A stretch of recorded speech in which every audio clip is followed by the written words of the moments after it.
Bismillahirrahmanirrahim. Assalamualaikum warahmatullahi wabarakatuh.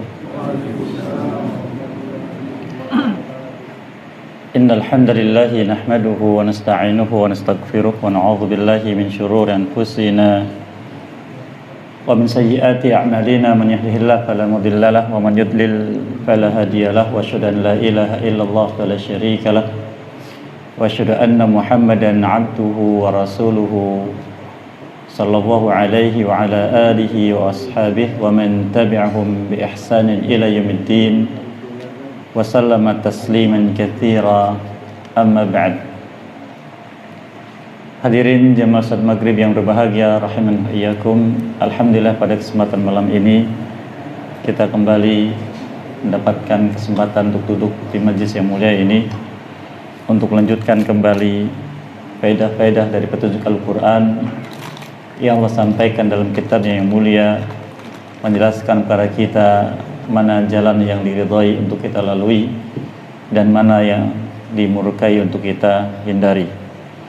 Kita masih bersama surat Al-Baqarah dan pada malam ini insyaallah kita melanjutkan dari ayat yang ke-15 sampai ayat yang ke-16. Namun sebelumnya mohon untuk dibacakan lebih dahulu. Tafadhal Ustaz.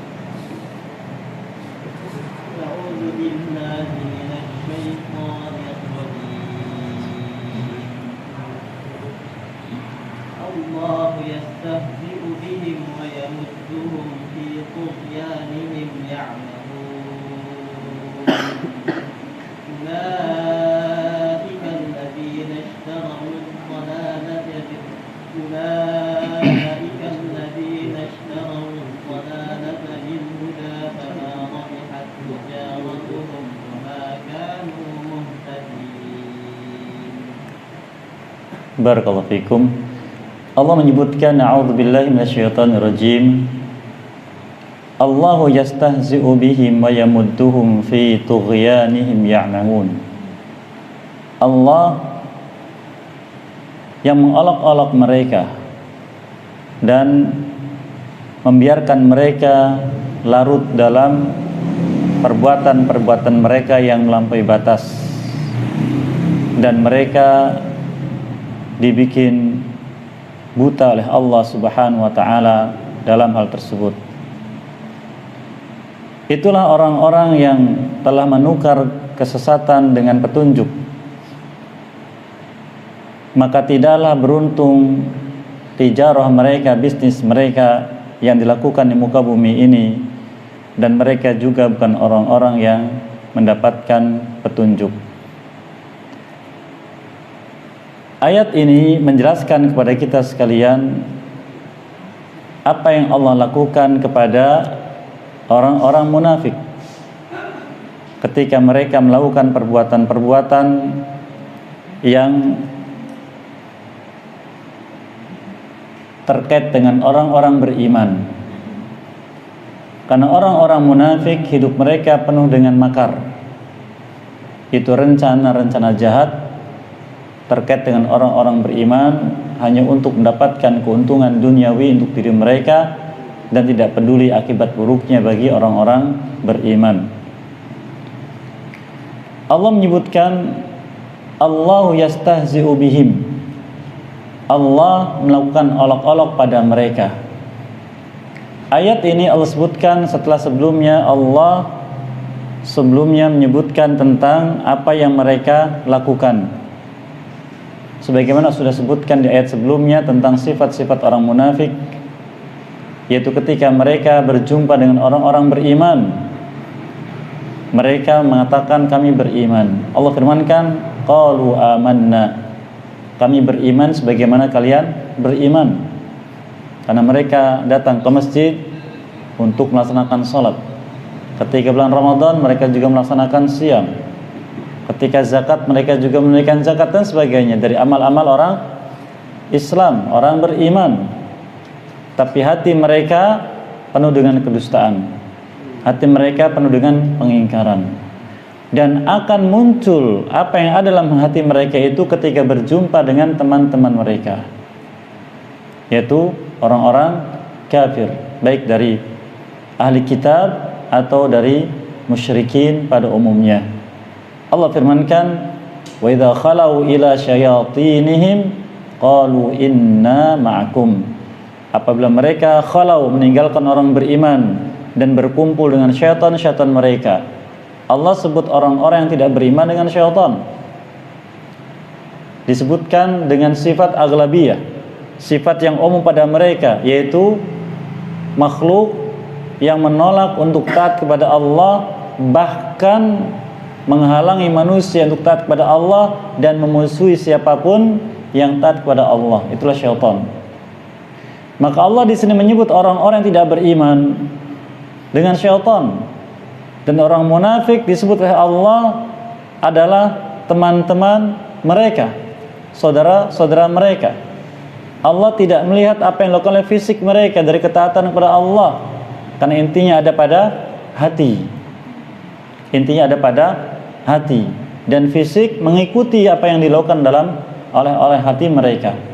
Sebagaimana sabda Nabi kita menyebutkan sallallahu alaihi wasallam, ala inna fil jasadi mudghah, idza saluhat saluhal jasadu kulluh, wa idza fasadat fasadal jasadu kulluh, ala wahyal qalbu.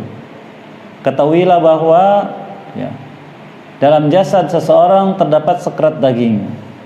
Apabila dia baik, maka baiklah seluruh tubuhnya. Apabila buruk, maka buruk seluruh tubuhnya. Itu adalah hati. Maka rupa yang baik dari amal yang dilakukan seseorang tidak akan menjadi baik di hadapan Allah apabila itu dilakukan bukan karena Allah. Oleh karenanya jemaah sekalian rahimani wa iyyakum, kita perlu mengenal hakikat dari kebaikan. Yang dalam Al-Quran kebaikan disebut dengan al-bir. Hal ini akan kita ambil faedahnya insyaallah ta'ala masih di surat Al-Baqarah ini, yaitu sebagaimana Allah firmankan dalam surat Al-Baqarah yang mulia ini, ketika Allah Azza wa Jalla menyebutkan tentang apakah yang masuk dengan kebaikan, yaitu batasan sesuatu dikatakan kebaikan, tidak dilihat dari zahirnya. Allah firmankan di surat Al-Baqarah di ayat yang ke-177, laisal birra an tuwallu wujuhakum qibalal masyriqi wal maghrib.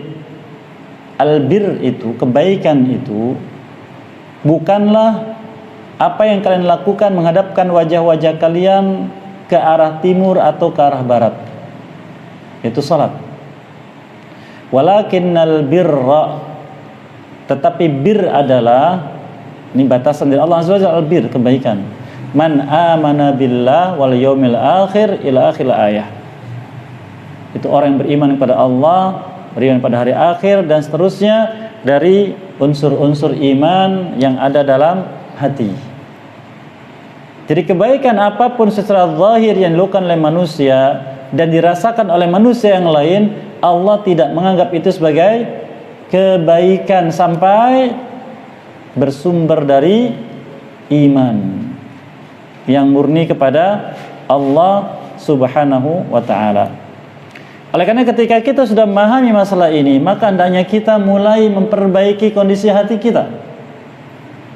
Salat yang kita lakukan, saum yang kita kerjakan, sedekah dan yang lainnya, jangan sekedar hanya amalan fisik yang dinilai oleh orang lain baik, kesolehan, tapi ternyata tidak bermanfaat untuk kita disebabkan karena hati kita tidak mendasarnya dengan iman. Oleh karena Nabi kita SAW menyebutkan isyarat amal yang bermanfaat bagi pelakunya karena iman, dan hadisnya sering kita dengar khususnya di bulan Ramadan. Dan beberapa bulan ke depan insyaallah kita akan berjumpa dengan Ramadan. Semoga dimudahkan oleh Allah kita berjumpa lagi dengan Ramadan dan dimudahkan untuk bisa mengamalkannya dari amalan-amalan yang disyariatkan karena iman kita kepada Allah Azza wa Jalla. Nabi kita bersabda sallallahu alaihi wasallam, man shama ramadhana imanan wa ihtisaba. Barang siapa melaksanakan siam Ramadan karena, ini alasannya, karena iman. Di mana iman? Dalam hati. Wahtisaba diikuti dengan ihtisab. Ihtisab yaitu talabul ajr minallah, mengharapkan pahalanya dari Allah, maka beliau sebutkan balasan Allah berikan, ghufira lahu ma taqaddama min dzambi, diampuni dosa yang telah lalu. Demikian. Namun orang-orang munafik tidak. Mereka berkumpul dengan orang beriman secara zahirnya, tapi batinnya bersama syaitan-syaitan mereka. Sehingga ketika mereka berkumpul bersama syaitan mereka, Allah katakan sifat mereka itu, inna ma'akum, kami hakikatnya tetap bersama kalian. Lalu apa maksud mereka berkumpul dengan orang beriman, mengatakan amanna, kami beriman seperti kalian beriman? Mereka katakan pada teman-teman mereka daripada syaitan itu, innama nahnu mustahzi'un, sesungguhnya kami ini mengolok-olok, yaitu menjadikan yang kami perbuat tadi bersama mereka sebagai canda saja, sebagai permainan, menipu mereka. Di sini jemaah sekalian rahimakumullah, perlu kita catat di sini satu perbuatan yang disebut dengan istihza, dan itu menjadi kebiasaan orang munafik untuk mengelabui orang beriman, yang nanti akan disebutkan insyaallah di ayat berikutnya tentang hakikat hal tersebut. Istihza terkait dengan masalah syariat termasuk pembatal dari pembatal iman. Pernah kita sebutkan di majlis yang lalu bahwa masalah iman harus kita fahami ada unsur-unsur yang terkait, yang apabila kita tidak menghadirkannya sesuai dengan ketentuannya, bisa jadi iman kita tidak diakui oleh Allah, atau kita melakukan perbuatan yang Allah menjadikan itu pembatal iman, iman kita pun dianggap tidak ada. Allah firmankan di ayat sebelumnya, wa minan nasi may yaqulu amanna billahi wa bil yaumil akhir wa ma hum bimumin. Di antara manusia ada yang mengatakan kami beriman kepada Allah, kami beriman kepada hari akhir. Namun Allah katakan bahwa orang itu wa ma hum bimumin, mereka bukan orang beriman, ditolak oleh Allah Subhanahu wa taala. Mudah-mudahan masih ingat jemaah sekalian yang pernah kita sebutkan di majlis yang lalu, bahwa dalam masalah iman kita harus paham bahwa dalam iman ada syarat, ada apa lagi itu? Rukun, ada kewajiban, ada sesuatu yang menyempurnakan iman disebut dengan al-afdhaliyah. Yang kelima ada hal-hal yang mengurangi iman atau munqisatul iman. Dan yang terakhir ada mubtilatul iman, pembatal-pembatal iman. Nah ini yang terakhir ini. Sampai sebagian ulama mengatakan, sebagian menyandarkan kepada Amirul Mukminin Umar bin Khattab radhiyallahu anhu, a'rifu syarra laisa li syarri walakin liyatawaqqi minhu wa kam min man lam ya'rifi syarr waqa'a fihi. Aku mengetahui keburukan-keburukan bukan untuk aku kerjakan, tapi agar aku bisa menjaga diri dari keburukan itu, karena berapa banyak orang yang tidak tahu keburukan akhirnya terperosok ke dalamnya. Maka jangan sampai kita merasa beriman ternyata ada satu pembatal yang kita kerjakan wal'adzubillah, sehingga menyebabkan iman tidak diakui oleh Allah Azza wa Jalla. Istihza, apa itu istihza? Menjadikan sesuatu sebagai permainan atau canda untuk hiburan, agar sebagian orang yang dimaksud merasa senang. Itu istihza. Nanti akan ada beberapa macam bentuk istihza. Dan istihza yang dilarang dalam Islam secara khusus ada 3. Allah firmankan di surat At-Taubah. Allah firmankan, qul abillahi wa ayatihi wa rasulihi kuntum tastahzi'un la ta'tadhiru qad kafartum ba'da imanikum. Katakan wahai Muhammad SAW pada manusia seluruhnya, khusus orang munafik, apakah kalian tentang Allah Kalau tentang Allah berarti bicara tentang zatnya, namanya, sifatnya. Kemudian ayat-ayatnya Al-Quran, termasuk syariatnya. Kemudian Rasulnya, apapun yang terkait dengan beliau. Kalian berani menjadikannya bahan istihza, canda, olok-olok, menghinakan, melecehkan dan sebagainya, agar orang lain senang dan tertawa. La ta'tadiru, tidak ada uzur untuk kalian, tidak ada maaf, tidak ada alasan. Qad, kata Allah, kafartum, kalian sudah kafir, ba'da imanikum, setelah iman kalian. Sehingga waspada dari olok-olok. Tidak boleh kita menjadikan ketiga unsur ini sebagai bahan canda tawa. Dan zaman ini sudah biasa yang seperti itu, sehingga tidak aneh yang dilakukan oleh manusia, karena tidak mengetahui hukum-hukum yang terkait dengan itu. Oleh karena 6 unsur tadi yang terkait dengan iman penting kita ketahui, karena di sana kita akan bisa mengukur kadar iman kita, apakah sedang kuat atau sedang lemah, ya, sedang naik atau sedang merosot. Kita akan menyadari. Itu istihza. Termasuk yang dilarang adalah istihza kepada orang beriman atau terkait dengan orang beriman. Itu juga perbuatan mereka. Allah firmankan di surat Al-Mutaffifin, wa idza marru bihim yataghamazun. Apabila mereka melewati orang beriman, maka yataghamazun, membuat isyarat-isyarat, membicarakan orang beriman, merendahkan, melecehkan, mengolok-olok. Jadi itulah kebiasaan perbuatan mereka. Nah, di sini ada faedah besar.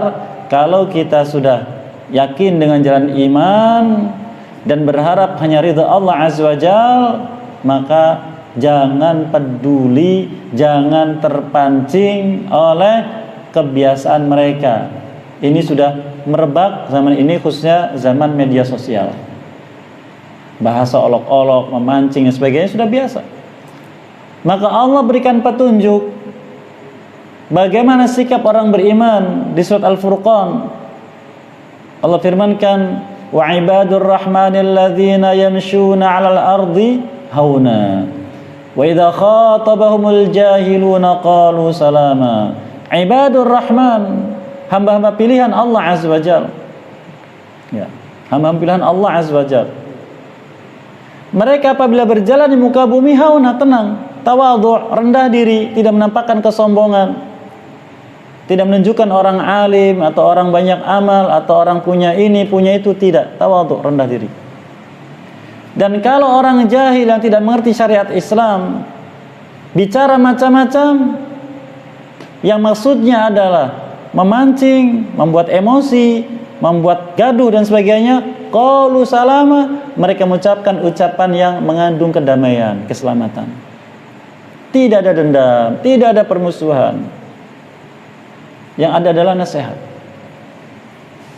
Di ayat yang lain, di surat yang sama, masih sifat ibadur rahman, Allah firmankan, wa idza marru bil lagwi marru kirama. Jika melewati sesuatu yang melalaikan dari zikir kepada Allah, melewatinya dengan kirama, dengan penuh kemuliaan, tidak peduli dengan itu semua. Ya. Tidak terganggu, tidak mampir apalagi dan sebagainya, tidak. Nah, itu sifat dari orang beriman. Ini kebiasaan orang munafik, istihza. Maka Allah jelaskan balasannya, Allahu yastahzi'u bihim. Justru Allah mengolok-olok mereka. Mengolok-olok mereka.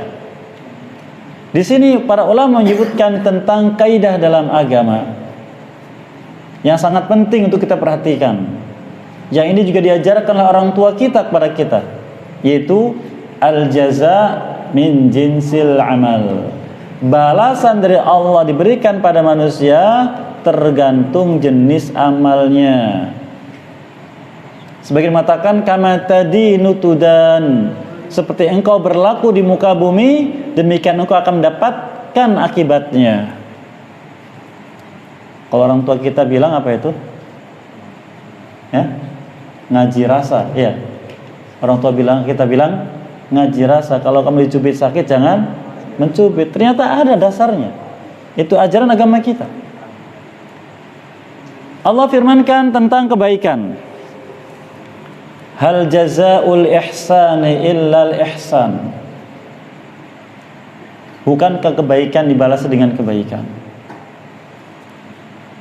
Oleh karenanya, ketika kita paham kaidah yang besar ini, maka apapun yang kita perbuat terkait dengan hamba Allah secara khusus, walau mereka tidak membalas, walau mereka tidak bisa berbuat untuk mengembalikan keburukan kita, kita yakin bahwa Allah yang akan memberikannya, Allah yang akan melakukannya dengan cara Allah Subhanahu wa ta'ala. Sehingga yang tertanam dalam hati itu, kalau saya berbuat ini, saya khawatir Allah yang akan berbuat. Apalagi kalau orang itu beriman. Orang itu beriman. Bagaimana kita mengetahui seorang beriman? Yaitu dia taat kepada Allah Azza wa Jalla secara perbuatan. Lisannya terjaga dari keburukan. Demikian juga perbuatannya. Sebagian sabda Nabi kita menyebutkan sallallahu alaihi wasallam, al-muslimu man salimal muslimuna min lisani wa yadihi. Orang muslim adalah yang bila muslim yang lain selamat dari kejahatan lisan dan tangannya. Maka keadaan hidupnya begitu dan dia juga taat melaksanakan syariat Allah, maka waspada, hati-hati dari orang semacam itu. Jangan disakiti, baik dengan ucapan atau perbuatan. Kalaupun dia tidak membalas, hanya diam, Allah yang membalas. Ini yang perlu kita waspada. Ya, apalagi sebagian orang berani untuk mengatakan terhadap para penghafal Quran sebagai calon-calon teroris. Wal'adzubillah. Itu ahli Allah, keluarga Allah Azza wa Jalla. Nabi kita bersabda SAW, Allah berfirman dalam hadis muttafaqun alaih, man 'adali waliyan faqad adzantu bil harbi. Barang siapa berani menyakiti wali-waliku, aku umumkan padanya dengan bil harbi, perang denganku. Siapa yang mengatakan? Allah langsung dalam hadis qudsi. Sehingga apapun yang terjadi pada orang yang nampak dia beriman, amalnya saleh, lisannya terjaga, perbuatannya terjaga, ada sesuatu yang mungkin kita tidak suka, jangan mengucapkan ucapan yang menyakiti dia atau keluarganya. Apalagi perbuatan. Dianya memang diam, tapi nanti bagaimana? Allah yang berbuat. Demikian jelaskan orang munafik. Orang munafik begitu pada orang beriman. Allah katakan, Allahu yastahzi'u bihim. Allah mengolok-olok mereka. Di sini mungkin kita agak janggal memahami. Mengolok-olokkan perbuatan buruk. Betul tidak? Apakah Allah berbuat perbuatan buruk? Nah, disinilah bahwa sifat Allah ada dua macam. Ada sifat yang murni kebaikannya.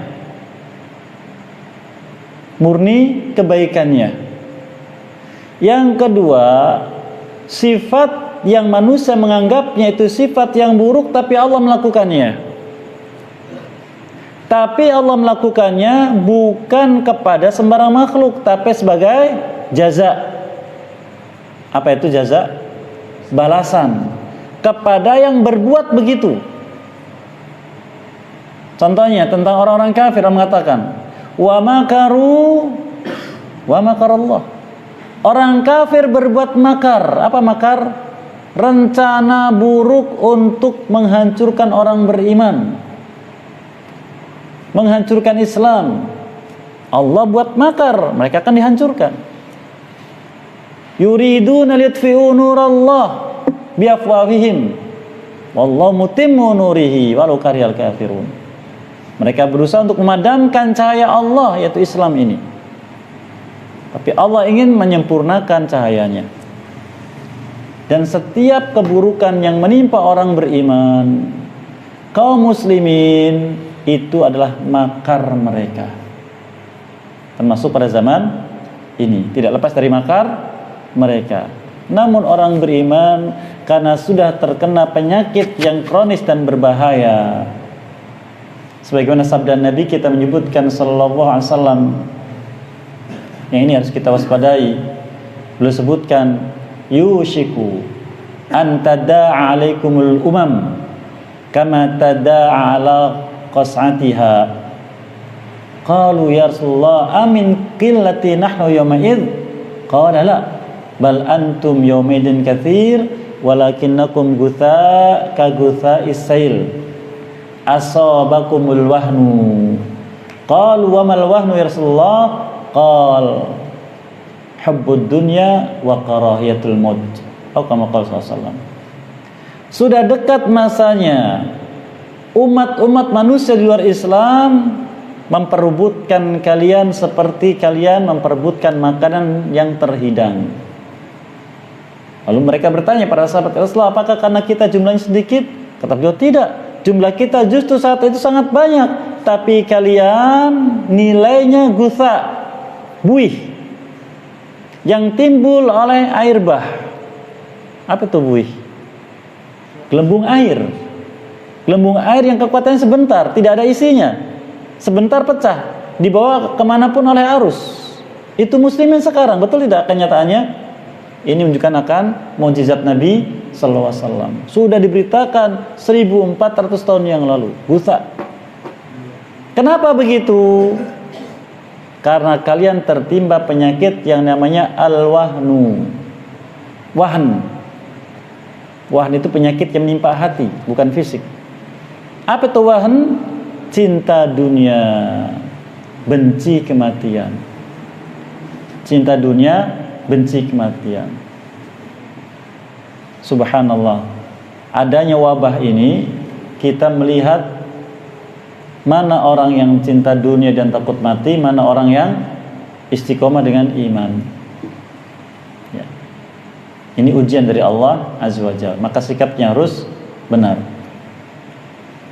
Maka itulah keadaan manusia kaum muslimin. Maka sikap apa yang harus kita lakukan? Yaitu kembali kepada Allah, memperbaiki iman. Allah firmankan di surat Ar-Rum, "Dhaharal fasadu fil barri wal bahri bima kasabat aydin nas liyudhiqahum ba'dalladzi 'amilu." Nampak kerusakan di daratan, di dalam lautan ini. Kerusakan. Sekarang kerusakan kita rasakan. Itu akibat perbuatan dari sebagian tangan-tangan manusia, agar mereka merasakan sebagian dari akibat buruknya. Apa hikmah Allah Azza wa Jalla? Ya, hikmah Allah Azza wa Jalla menyebutkan, ya, liyadzuqa ba'dalladzi amilu wa la'allahum yarji'un, agar mereka kembali kepada Allah. Kembali kepada Allah itu dengan iman dan amal saleh. Nah, ini wasiat dari Allah dan Rasulnya sallallahu alaihi wasallam. Jadi kembali kepada Allah, yastahzi'u bihim. Allah melakukan istihza pada mereka. Jadi kalau kita lihat orang-orang kafir berbuat apapun, yang maksudnya adalah ingin memusnahkan kaum muslimin dari muka bumi, ingin memadamkan cahaya Islam,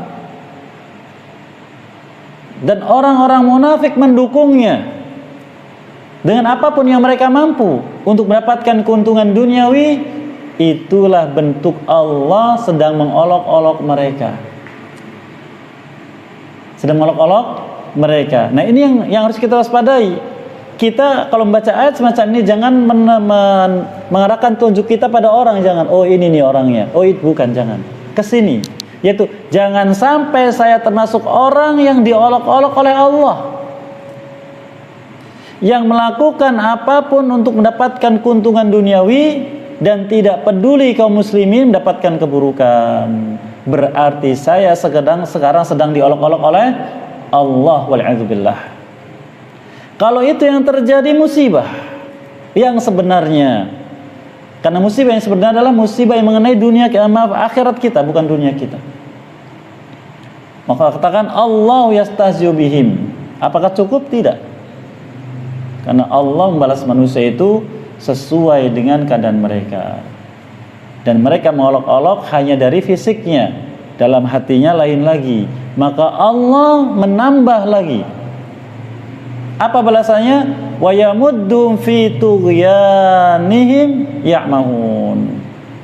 Dan Allah mengulur mereka dengan kesenangan dunia mereka disebabkan kesesatan yang mereka lakukan melampaui batas dalam dunia ini. Ya'mahun, semakin jauh dalam kesesatan, yang kemudian disebut dengan istidraj, yaitu larut dalam kesesatan, larut dalam kezaliman, tapi segala keinginan duniawi terpenuhi. Itu istidraj. Allah firmankan di surat Al-Qalam, sanastadrijuhum min haitsu la ya'lamun wa umli lahum inna kaidi matin. Kami ulur untuk mereka apa yang mereka inginkan dari dunia ini, kami ulur, kami berikan. Min haitsu la ya'lamun, mereka tidak tahu akibat buruknya. Wa umli lahum, kami berikan terus. Ingat, rencana burukku sangat kuat dan pasti. Fir'aun contohnya, menyakiti Bani Israel. Apapun Allah biarkan mereka berbuat, tapi Allah sudah punya rencana membinasakan dia dengan ditenggelamkan dan ditonton oleh Bani Israel. Haman juga begitu, Qarun juga begitu, semua kaum. Dan itulah hukum Allah. Oleh karenanya Allah mengingatkan kita di surat Al-Fajr. Ini surat yang luar biasa, memberikan peringatan pada kita pelajaran yang besar. Allah firmankan dari ayat yang ke-6, alam tara kaifa fa'ala rabbuka bi'ad. Tidakkah engkau lihat apa yang Allah perbuat terhadap kaum 'Ad, Iramadzatil 'imad, kaum Iram yang memiliki kekuatan yang besar, allati lam yukhlaq mithluha fil bilad, yang Allah belum pernah menciptakan satu makhluk pun seperti kaum 'Ad di muka bumi ini. Wa thamud alladzina jabu sakhra bil wad, demikian juga kaum Thamud yang mereka tinggal di bukit-bukit batu dan mengukirnya menjadi istana. Wa fir'aun dzil autad, demikian juga Fir'aun yang memiliki kekuatan yang besar. Mereka itu kata Allah, alladzina taghaw fil bilad, tapi hidup mereka taghaw fil bilad, melampaui batas. Fa'aktsaru fil fasad, dan mereka memperbanyak perbuatan kerusakan, yaitu kemaksiatan di muka bumi. Apa akibatnya? Fasabba 'alaihim rabbuka sauta 'adzab, maka Allah menimpakan pada mereka azab yang keras, membinasakan, menyakitkan. Kemudian apa yang Allah lakukan? Inna rabbaka labil mirsad, ingat sesungguhnya Tuhanmu Allah senantiasa memantau perbuatan kalian. Ini yang menjadi faedahnya, peringatan. Kalau Allah sudah perbuat pada kaum yang kuat itu seperti itu, demikian juga pada kaum yang lain. Inna rabbaka labil mirsad. Jadi harus waspada. Jangan kita menampakkan kekufuran. Jangan kita larut dalam penyimpangan. Segera kembali kepada Allah Azza wa Jalla. Karena Allah akan membalasnya cepat atau lambat, semuanya kembali kepada hikmah Allah Subhanahu wa taala. Allah firmankan di surat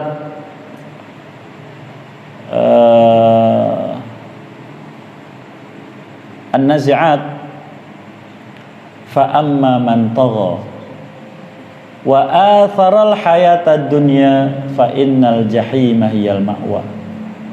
Adapun orang yang hidupnya tagha, melampaui batas, ya, melampaui batas dan mengutamakan kehidupan dunia, maka jahim nanti akan menjadi tempat untuk mereka.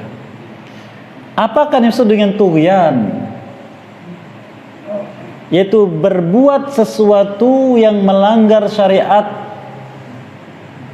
dan ketika mendapatkan nasihat justru merendahkannya dan melawannya. Itu tughyan. Nah, kadang kita ketika dinasihati bagaimana? Tidak suka. apalagi ketika sedang larut dalam hawa nafsu, maka waspada, hati-hati. Karena ini sudah terjadi pada kaum terdahulu dan Allah memberikan gambarannya kepada kita. Ya'mahun, larut dalam kesesatan, sehingga nasihat macam apapun ditolak.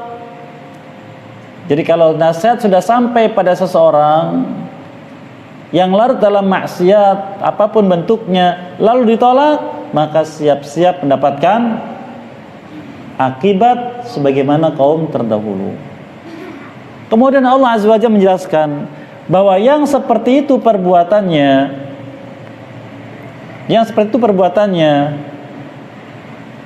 ulaikal ladzina ishtarud dhalalata bil huda. Itulah jenis orang-orang yang sedang bisnis dengan Allah, tetapi untuk sesuatu yang merugikan. Hidayah di depan mata ditinggalkan, tapi mengambil kesesatan. Karena kita ini hakikatnya hidup di muka bumi sedang bisnis dengan Allah Subhanahu wa taala. Dan yang namanya bisnis itu ada untung, ada rugi. Oleh karenanya Allah Jalla wa Ala ketika menyebutkan orang-orang yang memiliki sifat iman, Allah sebut dengan ulaika humul muflihun. Mereka orang yang beruntung. Ketika mereka mengikuti hawa nafsu, Allah katakan faulaika humul khasirun. Itulah orang-orang yang merugi. Ayat-ayat ini sebagai penutup ayat Allah sebutkan berulang kali agar kita selalu ingat bahwa kita ini di dunia sedang bisnis dengan Allah. Kata Nabi SAW, ala inna sil'atallahil ghaliyah, ala inna sil'atallahil jannah. Ketahuilah bahwa barang dagangan Allah sangat mahal dan barang dagangan Allah adalah surga. Lalu bagaimana agar kita bisa mendapatkan barang dagangan tersebut? Allah sudah mengadakan ketentuan, bukan kesepakatan, ketentuan dari Allah Azza wa Jalla. Bagi siapapun yang memiliki sifat ini, maka dia berhak mendapatkan apa yang Allah siapkan tadi sebagai alat tukarnya. Allah firmankan di surat At-Taubah di ayat yang ke-111, innallaha ashtara, sesungguhnya Allah sudah membeli. Di surat Al-Baqarah tadi bagaimana? Ulaikal ladzina tarud dolala bil huda. Lafaznya sama kan? Ishtara. Allah katakan innallaha ashtara, Allah sudah membeli. Dari siapa? Minal mu'minin, dari orang beriman. Orang beriman itu yang bagaimana? Orang beriman adalah orang yang yakin akan kebenaran apapun yang dibawa oleh Nabi SAW, baik itu Quran atau selainnya, dan tidak melakukan apapun yang bertentangan dengannya, serta membuktikan dengan amal. Itu orang beriman. Allah katakan Allah sudah membeli dari orang beriman. Apa yang dibeli? Anfusahum wa amwalahum. Dua, jiwa dan harta. Jiwa itu hati dan fisik, satu paket. Jangan sampai dipisahkan. Sehingga kalau kita paham masalah ini, ketika kita beramal, yang beramal itu jangan fisiknya saja, hatinya hadir. Ketika kita mendapatkan berita-berita gaib, iman yakini, fisiknya mengikuti, begitu satu paket. Ya. Jangan sampai dipisahkan jiwanya, yaitu pribadi kita, untuk berjalan di atas ketaatan kepada Allah. Yang kedua kata Allah, wa amwalahum, dan harta mereka. Apa itu harta? Sesuatu yang disebut dengan dunia, yang ada nilainya dalam kehidupan dunia, itu namanya harta. Bukan hanya emas dan perak, bukan hanya uang, tapi juga segala sesuatu yang kita miliki di dunia ini yang ada harganya itu harta. Itu harta. Termasuk contohnya, mohon maaf, gelas ini. Ada harganya tidak gelas ini? Ya, ada. Kalau kita lagi tidak punya uang, bawa aja ke sini, kemana tuh? Talang. Ada tidak harganya? Ada. Berapa? Walau Rp1.000. Ini harta. Maka apabila kita paham ayat semacam ini, kita jadikan harta yang kita miliki alat tukar dengan Allah untuk mendapatkan surga. Mendapatkan surga. Sehingga orang-orang terdahulu dari para ulama, khususnya para sahabat Nabi SAW, mereka selalu berpikir bagaimana mendapatkan surga dengan apa yang saya miliki. Sehingga mereka kalau ada kesempatan untuk bisa gugur di medan pertempuran, mereka lakukan. Karena itulah cara untuk mendapatkan surga Allah Azza wa Jalla. Misalkan kita sebutkan di ayat-ayat yang lain sampai pada hal tersebut. Apa kata Allah? Bi anna lahumul jannah, bahwa bagi mereka sediakan surga. Kita kembali ke sifat orang munafik ini. Ulaika alladziina ishtarawad dhalalata bil huda, tapi mereka kebalikannya. Jalan petunjuk yang sudah di depan mata dilepas, ditukar. Untuk mendapatkan kesesatan, yaitu bergabung dengan syaitan-syaitan mereka karena terpedaya oleh dunia. Maka kalau kita ingin ambil pelajaran jemaah sekalian rahimakumullah, bahwa dunia itu hina, lihatlah rumah gedung besar yang kemudian ditumbuhi semak belukar. Nah, lihat gentengnya rontok satu persatu, itu dunia. Ketika membangunnya, keringatnya mungkin istilahnya keringat darah sampai keluar, ya kan? Tapi ternyata ditinggalkan. Itu dunia. Jadi mau apa? Maka jadikan dunia Allah berikan pada kita sebagai alat tukar untuk mendapatkan surga. Dan itu dengan mengikuti petunjuk Nabi sallallahu alaihi wasallam. Jangan seperti orang munafik yang katakan ishtarawud dhalalata bil huda, mendapatkan kesesatan yang berakibat pada azab Allah Azza wa Jalla dengan petunjuk, dengan iman. Nabi kita menyebutkan tentang sifat dhalalah, inna kulla dhalalatin finnar. Setiap kesesatan tempatnya dalam neraka. Maka kalau berbuat seperti itu, fama rabihat tijaratuhum, tidak akan berikan keberuntungan bisnis mereka itu. Lihat lafadznya, ishtarau dengan tijarah. Dan akan kita sebutkan banyak dalam ayat Al-Quran terkait dengan itu, namun sayang waktunya tidak mencukupi. Lalu katakan, wa ma kanu muhtadin, dan mereka bukanlah orang-orang yang berada di atas petunjuk. Sehingga subhanallah, kita kalau mendengar orang model itu bicara, kita mungkin tertawa lucu. Ya, tertawa lucu. Padahal mereka mentertawakan kita, kitanya mentertawakan mereka. Mengapa? Itulah balasan dari Allah. Allahu yastahzi'u bihim. Mengapa begitu? Karena mereka meninggalkan ilmu, meninggalkan petunjuk, lebih milih pada dhalalah, tidak memberikan keberuntungan. Oleh karenanya, apa yang Allah sebutkan tentang sifat-sifat buruk ini, adalah kita banyak pelindung pada Allah Azza wa Jalla. Dan apabila pernah kita melakukannya, kita mohon ampun kepadanya. Semoga senantiasa maafkan kita dan mengampuni kita, dan berikan kesempatan berikutnya untuk kembali kepadanya dengan petunjuk yang sudah sampai pada kita dan istiqomah di atasnya. Semoga dengan itu Allah Azza wa Jalla ridho dengan apa yang kita perbuat dan maafkan kesalahan kita dan mengampuni dosa-dosa kita sekalian.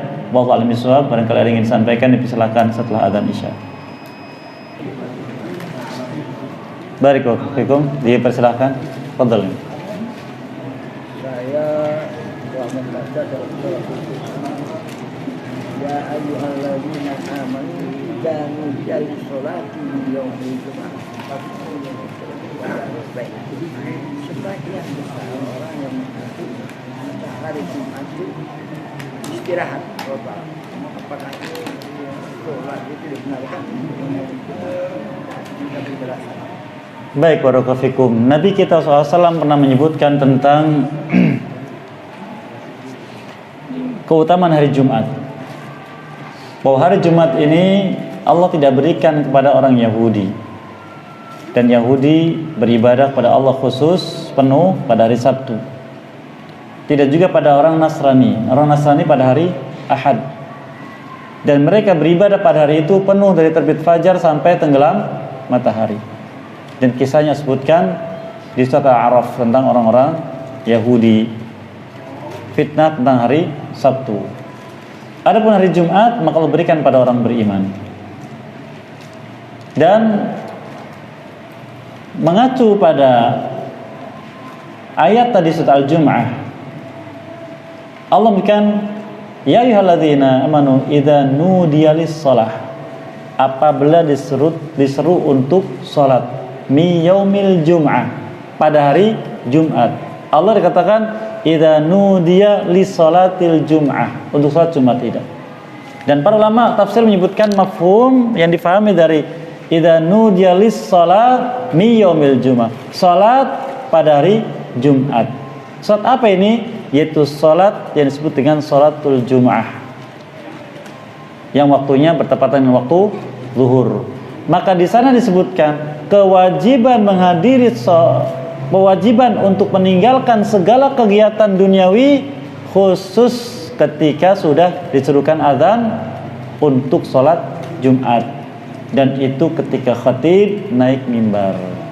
Maka terkait dengan itu para ulama menyebutkan diharamkan jual beli yang diadakan setelah diserukannya azan. Haram hukum jual belinya secara umum.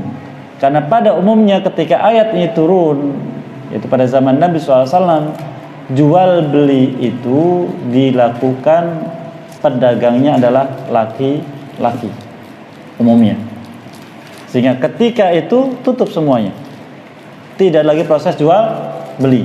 Sehingga para ulama hampir sepakat mengatakan jual beli dilakukan oleh siapapun ketika khatib sudah naik mimbar atau disuruhkan azan Jumat, maka hukumnya haram dan penghasilannya sesuai dengan hukumnya. Lalu timbul pertanyaan, dan ini khilaf antar ulama, bagaimana kalau yang berdagang perempuan, yang belanja juga perempuan, mereka makhluk yang tidak dikenai kewajiban salat Jumat? Ulama khilaf dalam masalah tersebut. Namun di sini terkait dengan pertanyaan tadi, apakah memang dibetulkan libur pada hari Jumat dari segala kegiatan duniawi? Ini ijtihadi, kembali kepada setiap pribadi. Adapun hukum yang terkait dengan tidak bolehnya sibuk dengan dunia, khusus setelah di kumandangan azan Jumat, lafadznya idza, syarat idza nudiya lis-shalah mi yaumil jum'ah. Kemudian sampai kapan?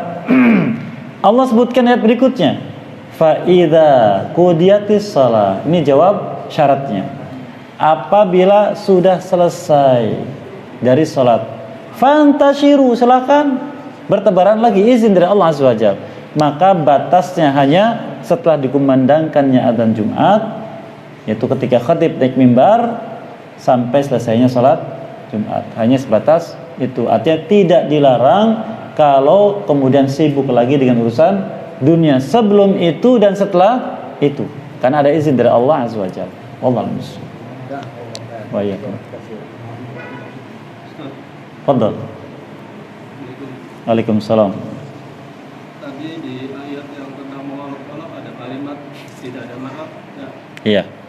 Nah, itu buat yang melakukan hal itu lalu bertobat, apa emang sudah diterima tobatnya? Baik, barakallahu fikum. Khusus tentang dosa istihza, termasuk juga masuk ke dalamnya asyatam, caci maki. Para ulama menuliskan banyak kitab yang judulnya ngeri-ngeri. Di antaranya adalah kitab yang tulis oleh Syekhul Islam Ibn Taimiyah rahimahullah, judulnya As-Sarimul Maslul ala Syatimir Rasul. Boleh terjemahkan As-Sarimul Maslul, pedang terhunus bagi pencela, pencaci Rasul. Tapi pembahasannya hukum itu dilakukan oleh penguasa, bukan oleh setiap muslim. Di sini terjadi perbedaan pendapat di antara ulama tentang orang yang melakukan istihza atau cacian kepada Rasul sallallahu alaihi wasallam. Mereka hampir sepakat bahwa siapapun pelakunya menjadi hak penguasa untuk memenggal kepalanya. Hak penguasa. Ada mereka melakukan atau tidak, kembali kepada mereka. Adapun apakah bagi mereka ada tobat atau tidak, ulama beda pendapat. Sebagian mengatakan tidak ada tobat bagi yang terjerumus dalam perbuatan semacam ini. Dalilnya ayat tadi, la ta'tadiru qad kafartum ba'da imanikum. Tidak ada uzur, tidak ada maaf. Kalian telah kufur setelah iman kalian. Yang mereka katakan tidak ada tobat. Kalau tobat tidak diterima. Pendapat kedua, dan ini mungkin yang lebih dekat kalau kita lihat dari secara umum, diterima. Dalilnya surat Az-Zumar. Innallaha yaghfirudz dzunuba jami'an. Sesungguhnya Allah mengampuni segala macam dosa. Lafaznya az-dzunub. Dalam kaidah tafsir, isim jenis apabila dimasuki oleh alif dan lam mencakup semuanya. Yaghfirudz dzunub dikuatkan oleh lafaz penegas jami'an. Tidak ada pengecualian. Maka termasuk dosa itu, dan ini lebih dekat dengan maksud. Wallahu a'lam bishawab. Cukup, saya kira demikian. Mohon maaf atas kesalahan kekurangan. Semoga kita semua dan apa yang semua diberkahi dan mudahkan untuk mengamalkannya, dan semoga Allah senantiasa menjaga kita dari penyimpangan dan jadikan kita istiqomah di atas iman kepadanya sampai akhir hayat. Wassallallahu Muhammadin wa ala alihi wa sahbihi ajmain wa da'wana alhamdulillahi alamin. Assalamualaikum warahmatullahi wabarakatuh.